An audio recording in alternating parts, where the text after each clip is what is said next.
una sa lahat, congratulations ma'am, ano, dahil isa po kayo sa mga na-promote sa inyo pong profession bilang teacher. Pero dito, ma'am, ano, pag-usapan po muna natin, kumusta ma'am? O ano ma'am yung ating nararamdaman? Or ano ma'am yung ating naramdaman mula nung nabalitaan nyo po na kayo ay promoted dito po sa ating profession? Gaano po ba katagal ninyo itong hinintay bago makamit itong pagiging Teacher 6, Ma'am Godeliva? So, syempre po, very happy po ako nung malaman ko na kasama po ako sa listahan ng mga nakapasa sa Teacher 6. Actually, medyo natagalan po kami ng paghintay kasi last year, November 2025, nung nag-submit po kami ng mga requirements, and then nung nagsilabasan na po yung results sa SDO, wala pa po yung pangalan namin. So nung last po, yung sabi nila may panghuling batch yata, dumating po nung March 31 po dumating yung listahan. So thanks God kasi napasama na po ako doon sa listahan. So very happy po ako kasi matagal din po akong nagpa-promote pero ngayon lang po napagbigyan. So salamat po. Very happy. Okay, yun. So medyo matagal-tagal din pala ma'am yung ating binuno, ano. Pero dito ma'am, ano, paano ba yung process ma'am ng promotion? Para sa inyo ma'am, nahirapan ba kayo? Or ano ma'am yung pinaka-challenging na part sa ano natin, sa journey natin bago natin maabot itong Teacher 6 na position, ma'am? Mahirap po talaga yung aming pag-apply kasi po nag-undergo po kami ng written exam, application po na may set A, may set B. Doon po sa set A, marami pong requirements na hiningi sa amin. So, naghanda po kami ng PDS, kasama po doon yung PDS, Work Experience Sheet, Certificate of Good Standing, PRC License Authenticated, tapos yung mga forms po, Form 1, Form 4, Form 22. Tapos po yung NOSCA and Certificate of Live Birth, PSA, tsaka Marriage Certificate po sa Set A. Nung na-submit po namin, sir, doon sa DO, yung Set A, naghintay po uli kami ng more than 1 month para mag-submit po uli ng Set B. Doon po sa Set B, marami naman pong mga requirements. Kasama na po doon yung NBI, medical certificate, tapos yung psychoneurotest, authenticated TOR. Tapos nag-request pa po ako ng authenticated TOR ko from St. Louis, Baguio City kasi doon po ako nag-aral. And then yung service record, yung certified performance rating for 3 years, then omnibus certificate of authenticity, plus meron pa pong written exam at saka interview po sa district office plus yung demonstration teaching. Ang napaka-challenging po sa akin, sir, is yung paghahanda po ng demonstration teaching. Kasi po, a day before my demo teaching, nag-brown out po the whole day. So, hindi po ako makagawa ng mga lesson plan ko at saka PowerPoint. So, ang ginawa ko po, para makakomply ako, tulog po ako doon sa bahay ng co-teacher ko para lang po magkagamit ako ng kuryente. So, gumawa po ako ng lesson plan, pero 2 o'clock in the morning, hindi pa po tapos yung PowerPoint ko. So, kailangan ko pong matulog muna. And then, pumasok ako sa school, hindi pa po gawa yung PowerPoint ko. So, very challenging po talaga yun, sir, para sa akin. And luckily, may mga co-teacher po ako na magaling at mabilis sa computer, so nagpatulong po ako. Nakagawa po sila ng PowerPoint para sa akin. So, yung last po na sa demo teaching, ako po yung na-observeran. Salamat po kahit paano nakaraos ako. Very challenging po talaga, sir. Opo. Okay. Yun. So, I feel you, ma'am. Pero dito, ma'am, dahil sa, balikan ko lang, ma'am, kasi ang tagal pala, ma'am, bago nyo na-achieve itong promotion na ito. Pumasok ba ma'am sa isip natin na ano kaya kung wag na akong umasa, yung mga ganon na isipin, Ma'am Godeliva? Or talagang positive pa rin tayo, ma'am, na matutuloy yung promotion, Ma'am Godeliva? Thank you. Very positive po ako, sir, kasi sabi ko nga, I'm too old for this promotion. Kasi previously, nagpara-apply na po ako ng ng application for promotion. Actually, ang in-applyan ko po doon sa lumang requirements, master teacher po ang in-applyan ko. 2 times po ako nag-submit, na-deny po yung mga papers ko, may mga kulang. Tapos, naging TIC po ako sa isang school doon sa mountain. Akala ko, yun doon po magiging stepping stone ko for administrative. And then po, nag-apply din po ako, nag-exam po ako for principal.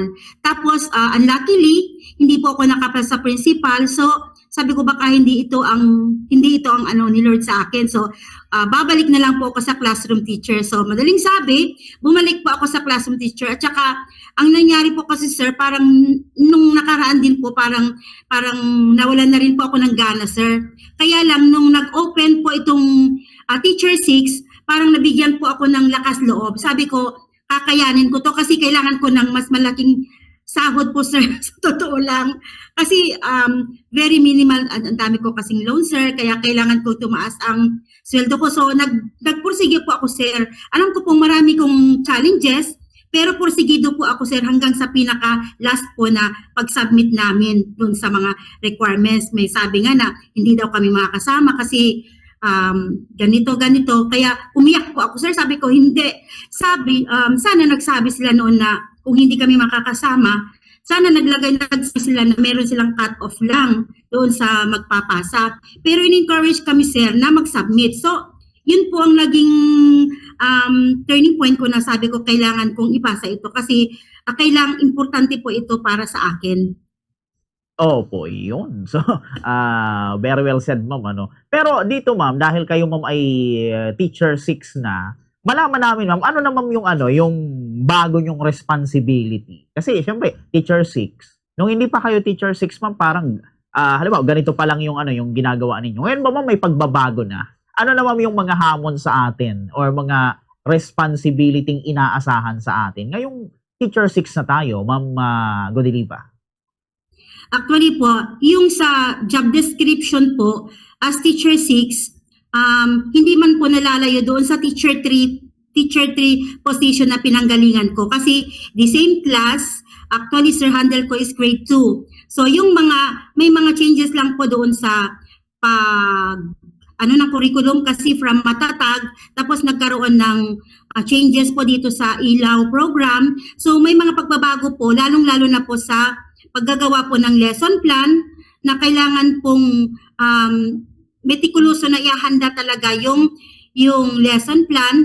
And then, so preparation, ganun din po, kumbaga, marami din pong preparation na ginagawa sa pagtuturo, lalo na po yung mga paghahanda ng mga PowerPoint, kasi mas madali na ngayon sa PowerPoint. Kaya lang po, nagkakaroon din po ng mga challenges kasi actually 5 buwan po kaming walang internet sa school. So, ang ginagawa po namin, sir, nagpiprint po kami ng worksheet para po sa mga bata.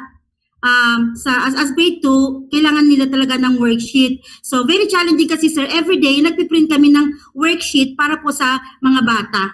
So sa trabaho po, parang may kaunting may kaunting revisions lang, pero yung sa trabaho, ganun pa rin, marami pa rin pong ginagawa. Pero masaya din kasi, kumbaga, at the end of the day, natatapos naman po yung aming gawain, lalo na sa pagtuturo, pag-handle sa mga bata, isa-isa, kasi iba-iba po yung kanilang mga pangangailangan. So sana po mapagbigyan din po yung kahilingan ng mga teachers na sana po mabigyan kami ng laptop para makakatulong din po sa amin. Kasi itong laptop ko na to, ever since, ito po 3 beses na pong na-reformat, matanda na, naglalags na, matagal ng at saka nagkaroon pa po yung, naging hadlang po yung pagkakaroon namin ng, wala po kaming internet, matagal na po, kaya mahirap po para sa aming mga guro.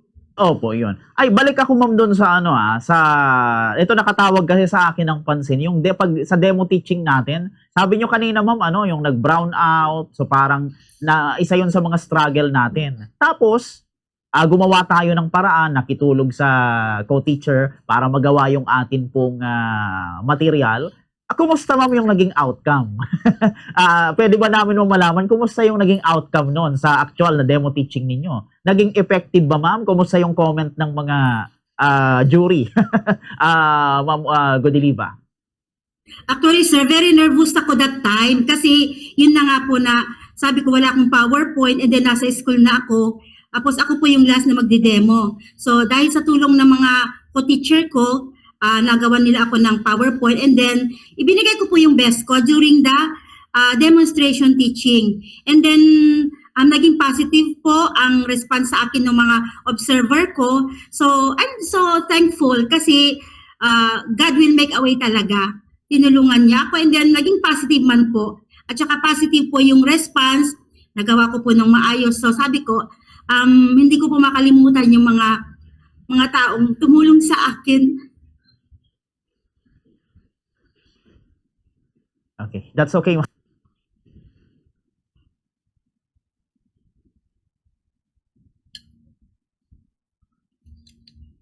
So very positive po sir yung response and yun na nga po, masayang-masaya po ako, kumaga, tears of joy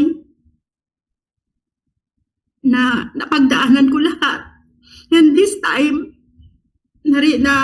natanggap ko po yung Teacher 6 na siguro ito rin po ang paraan para mas mapabuti ko po yung aking pagtuturo and at the same time po mapaganda ko po yung aking paglilingkod sa mga estudyante po na aking hinahawakan. Opo. So ito ma'am, siguro mga last or second to the last question ko na lang. Bago ko naman ilipat kay Bombo Kim yung pagtatanong. Ano po? Nung hindi pa kayo ma'am napo-promote kasi matagal na panahon bago tayo na-promote sa pagiging Teacher 6. Nung hindi pa kayo ma'am napo-promote or hindi pa kayo promoted sa as Teacher 6, ano ma'am yung mga ginagawa natin para yun nga maano yung ating mga credentials, mapansin, ma-promote na. And ano kaya sa tingin niyo ma'am yung factor bakit po kayo napasali na na-promote ngayon o nung nakaraang Biyernes dito sa career progression ng DepEd, Ma'am Godelipa? Nung hindi pa po kami na-promote, actually, naka-ready naman po ang mga papers ko. Kaya lang sir, nung nag-open na po yung application for Teacher 6, na-revive po ako. Tapos, ang requirements po yung sa IPCRF namin for 3 years back, pig-retrieve ko po yun sir. Kasi doon po pala kukunin yung mga marami po na isasubmit namin na papers, yung 3 years back na IPCRF. So, naging kasangkapan po yun para yung mga accomplishments ko po every year as a teacher doon sa IPCRF, yun po yung nagamit ko sa pag-submit ng papers and then nakadagdag din po yung aming written test and then interview po from the district office. So, nung nagbigay po sila nagbukas po yung door para po sa promotion, talagang pig-grab ko na po to, sir. Sabi ko, wala na talagang atrasan. Talagang go na po ako nito. Kahit ano pang mga challenges, go na po ako. And then, very positive po. Kasi, yun na nga po, nung dumating na po yung result, nakasama po ako sa mga listahan ng Teacher 6. So, thanks God kasi answered prayer po. Okay, yun. Well, congratulations, ma'am. So, masaya kami sa inyong tagumpay, ma'am. Ngayon, ma'am, ibibigay ko naman ang pagkakataon kay Bombo Kim para magtanong po sa inyo. Bombo Kim? Hello po, ma'am. Good Liva. Good morning po. Bombo Kim Ramos po ito and welcome po again sa programa. Siguro, ma'am, coming from someone na pamangkin na isang teacher din po, guro dito sa Camarines Sur, I am interested din po to know yung ano ba yung naging brief journey mo, ma'am, sa pagtuturo. Paano po tayo nag-come up na nalaman na natin nung ano pa tayo, kakagraduate pa lang natin o nag-aaral na, para ako sa pagtuturo ng mga bata at ito yung gagawin kong profession and passion hanggang sa magretiro, tumanda tayo, na ako para mag-educate ng mga bata na soon magiging nation builders ng ating bansa. Actually, yung journey ko, sir, as a teacher, kasi nagsimula po ako 2001. So, na-promote po ako, teacher 2, that was 2000, ano ba yun, nakalimutan ko na, 2013. And then, na-promote din po ako as teacher 3 nung 2019. And then, ito ngayon po, teacher 6, 2026. So yung naging journey ko po, sir, passion ko man po talaga ang teaching kasi I was a beneficiary of a government scholar. So sabi ko, siguro yun din ang aking mission na yung natanggap ko na scholarship from the government, may babalik ko po ngayon sa gobyerno, lalong-lalo na po sa mga tinuturuan ko po ngayon. So, yung Teacher 6 po na aking nahawakan ngayon, very positive po din po ako. Actually po sir, gustong gusto ko rin po mag-aral. Kaya lang po sir, medyo kulang po ako sa financial. So, ang vision ko po ngayon is to magkakaroon pa po ako ng continuation sa graduate studies para masabing ma-fulfill ko po yung aking mission na matagal ko na pong dream na maka-achieve po ng higher education standard kasi may kasabihan po baga sir na you cannot give what you do not have.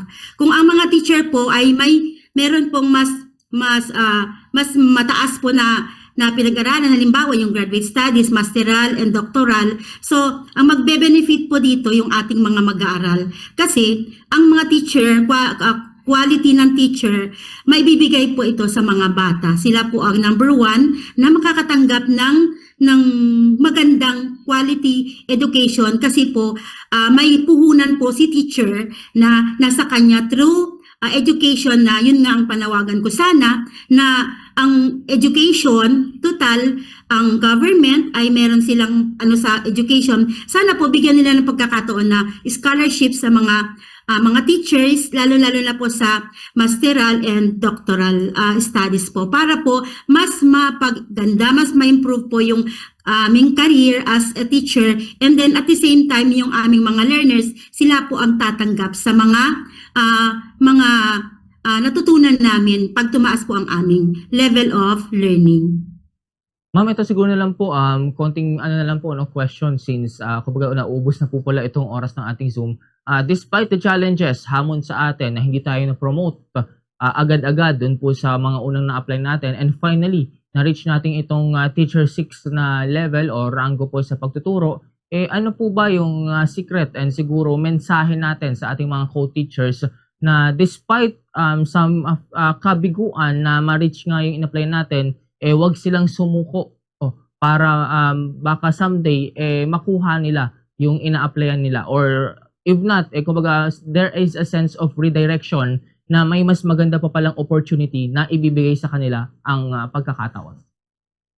Yes, sir.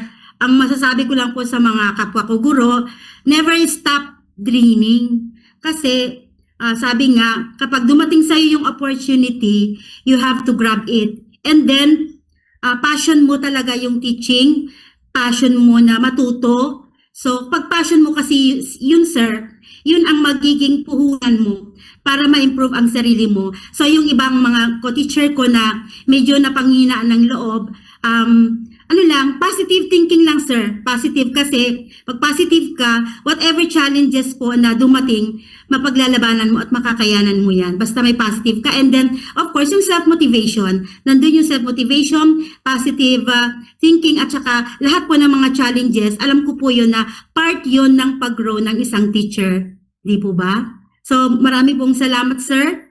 Sana po ang journey ko ng Teacher 6 ngayon maging venue po ito para po mapaganda ko pa po ang aking pagtuturo sa aking mga estudyante at sana po makamit ko pa po yung aking mga hinihingi hindi lang po para sa aking sarili. At least maging meron magiging catalyst po ako of change sa buhay ng aking mga estudyante. So, thank you very much, ma'am. Siguro po balik ako kay Bombokier. If Bombokier, kung may katanong ka pa or with your end pa. Okay, yes. So, salamat Bombo Kim. So, ma'am, balik sa akin. Ito, ma'am, mga panghuli na lang, isang tanong na lang bago tayo magtapos. Ma'am, ngayong tayo ay Teacher 6 na, ma'am, yung mga future plans natin kung meron man? Ngayong tayo ay promoted na bilang Teacher 6. May mga future plans ba tayo? Ma'am, Ma'am Godeliva? Yes po, Bombo Care. Ang plano ko po ngayon is to continue my graduate studies.